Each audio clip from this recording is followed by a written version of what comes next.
Olá a todos, sejam muito bem-vindos a mais uma jornada pelo conhecimento, onde transformamos páginas de sabedoria em lições práticas para a sua vida e carreira.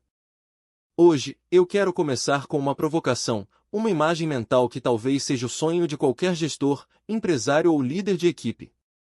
Imaginem, por um momento, uma máquina perfeita. Não uma máquina feita de engrenagens de metal e circuitos eletrônicos, mas uma máquina humana. Um grupo de pessoas que, diante de um desafio complexo, não corre para a sala do chefe pedindo instruções.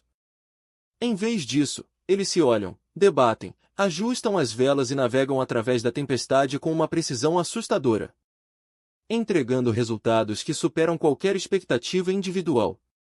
Parece utopia? Parece algo inatingível no caos do dia a dia corporativo? Pois bem, a obra que vamos dissecar hoje, o Gerente Minuto constrói equipes de alto desempenho, de Ken Blanchard. Donald Cario e Eunice Parisi Cario, nos diz que isso não só é possível, como é o destino obrigatório de qualquer organização que queira sobreviver no mundo moderno.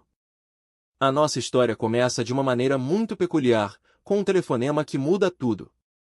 Temos Dan, um gestor focado, competente, alguém que entende profundamente os princípios da gestão individual. Ele sabe definir objetivos, sabe dar feedback, sabe elogiar. Mas Dan está em crise. Ele recebe um feedback devastador de uma colega chamada Maria Sanches. Maria diz a ele algo que abala as estruturas do gerenciamento tradicional. Ela afirma que treinar indivíduos é ótimo, mas insuficiente.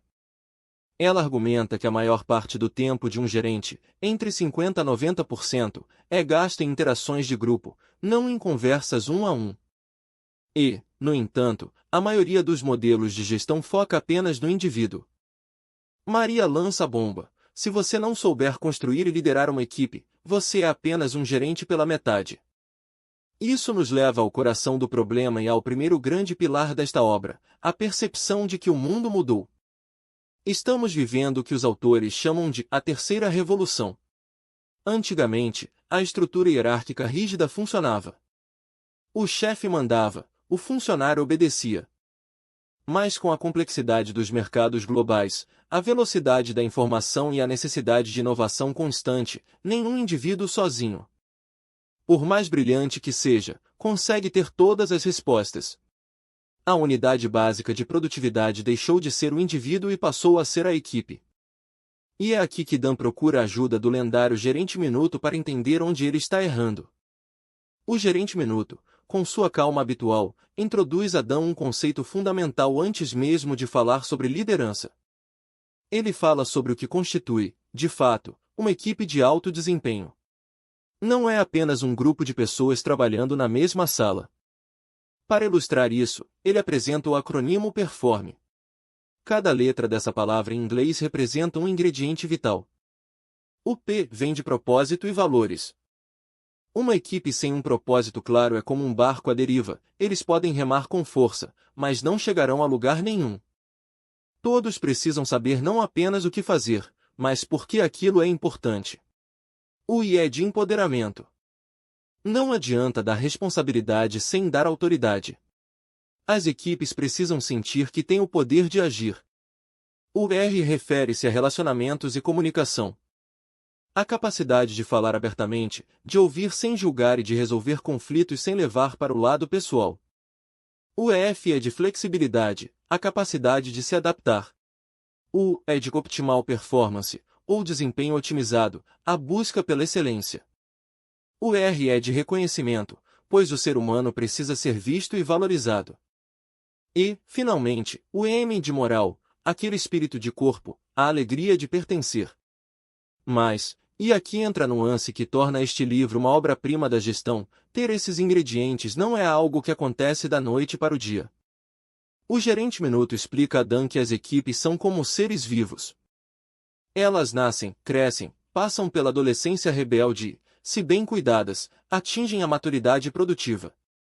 E é fascinante observar como Dan, guiado pelo Gerente Minuto, começa a visitar diferentes equipes na empresa para ver esses estágios na prática.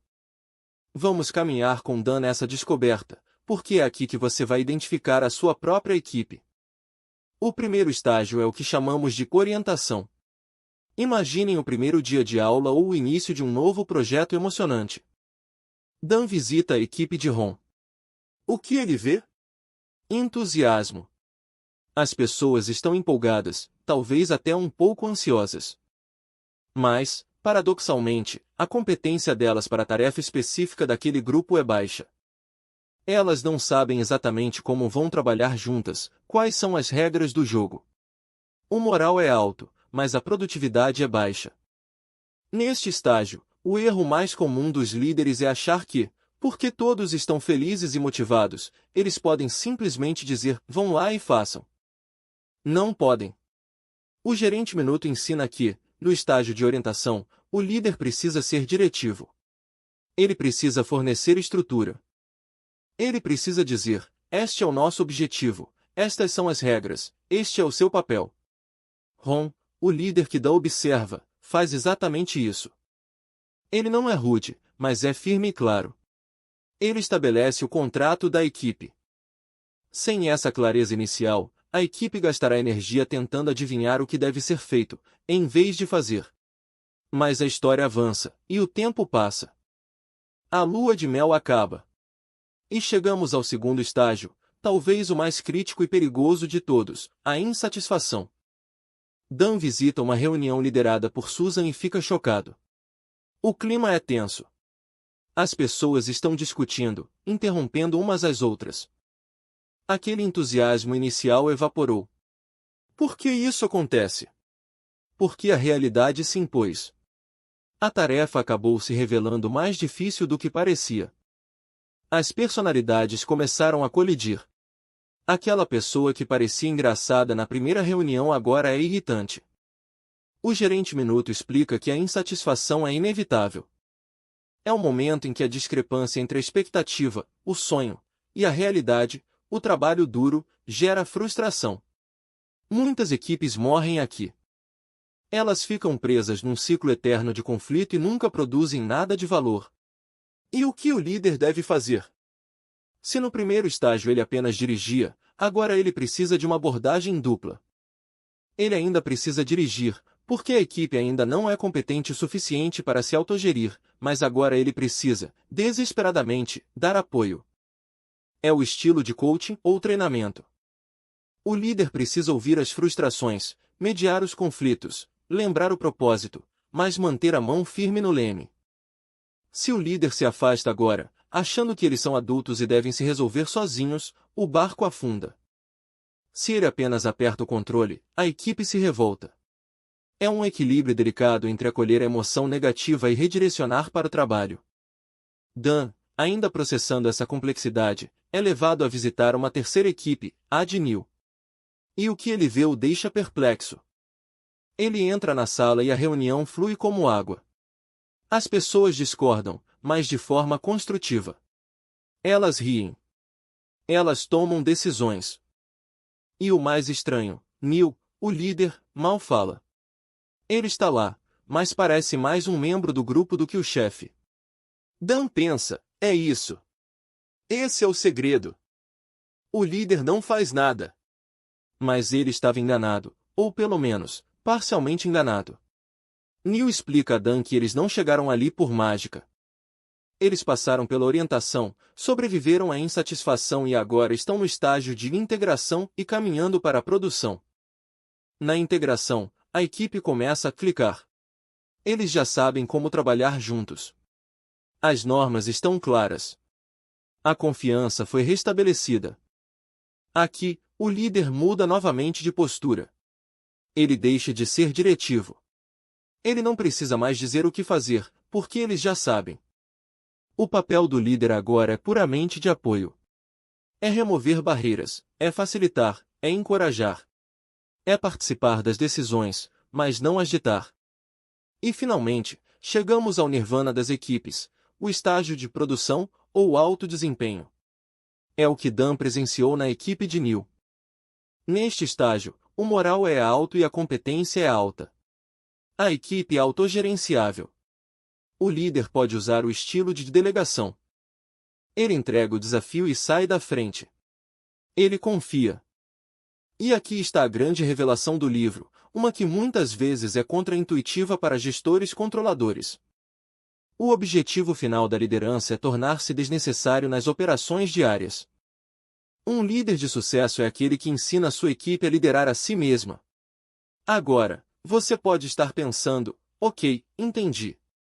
Começo mandando, depois treino, depois apoio e no fim delego. É uma linha reta. E é aqui que o Gerente Minuto traz mais uma camada de profundidade. A vida não é uma linha reta. As equipes são dinâmicas.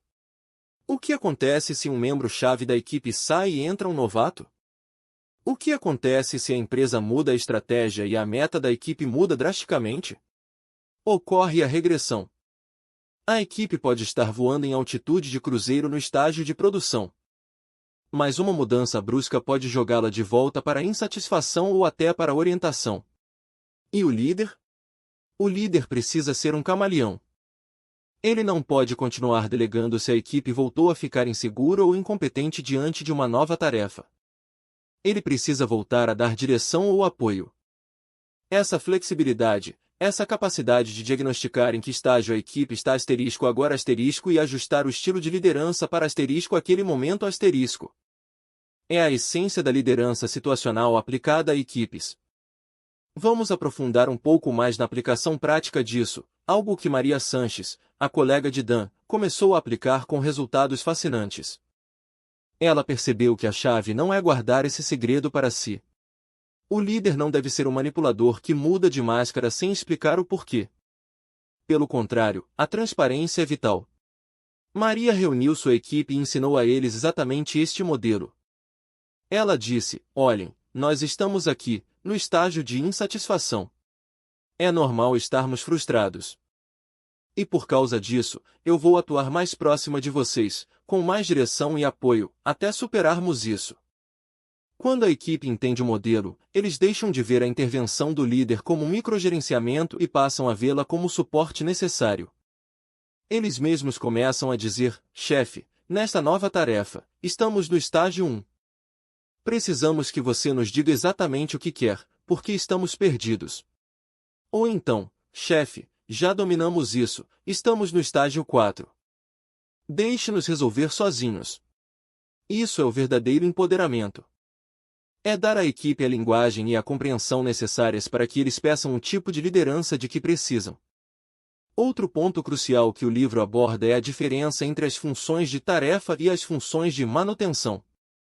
Funções de tarefa são coisas como definir agenda, estabelecer metas, dar informações.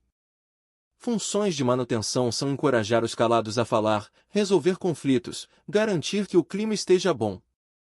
Nos estágios iniciais, o líder carrega o piano sozinho, ele cuida da tarefa e da manutenção. À medida que a equipe evolui, o líder começa a passar essas responsabilidades para o grupo. No estágio de alto desempenho, qualquer membro da equipe se sente à vontade para dizer, pessoal, estamos fugindo do assunto.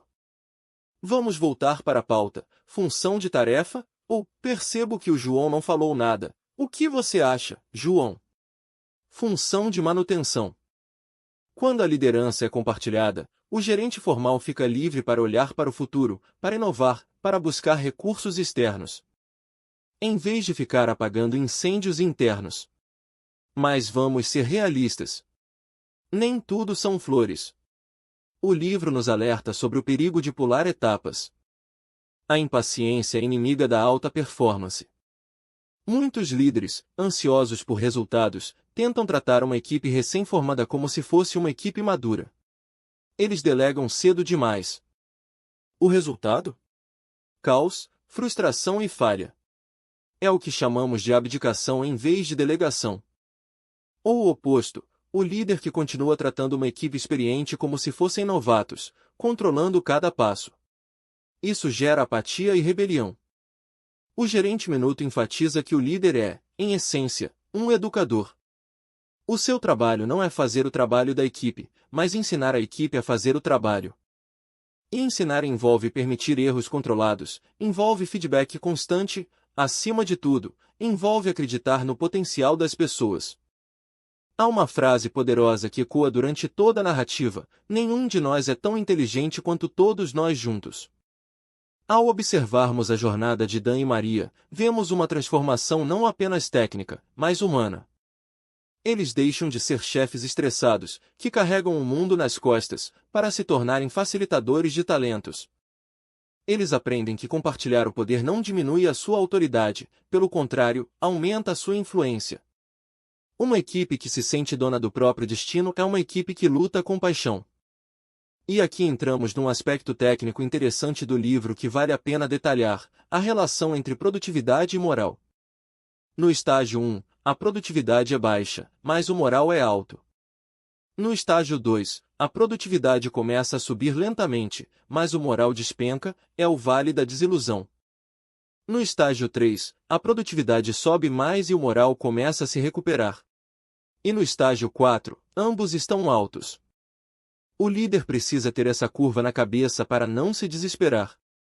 Quando o moral cai no estágio 2, não significa que tudo está perdido, significa que o trabalho real começou e que as ilusões foram deixadas de lado.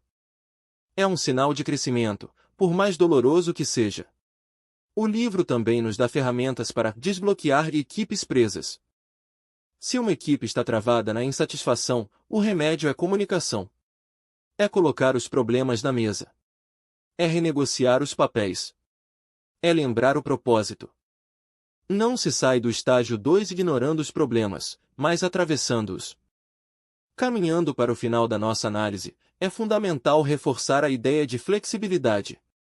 Não existe um melhor estilo de liderança. O melhor estilo é aquele que a equipe precisa hoje.